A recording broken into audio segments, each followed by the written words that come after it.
নবীজির সাথে যুদ্ধের ময়দানে গিয়ে শহীদ হতে পারি। সুবহানাল্লাহ। দেখেন কি আবার অর্থ নিয়ে আসছে, আল্লাহ ইয়ারযুকুনি শাহাদা।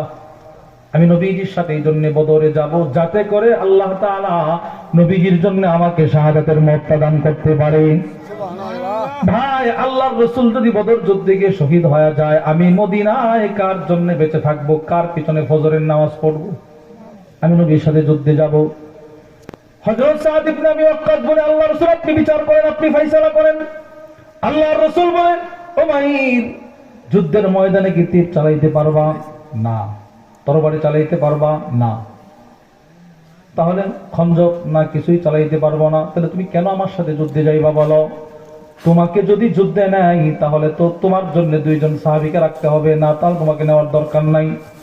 যেহেতু তীর চালাইতে পারবা না, খঞ্জর চালাইতে পারবা না, তরবারি চালাইতে পারবা না, তোমার যুদ্ধে যাওয়ার দরকার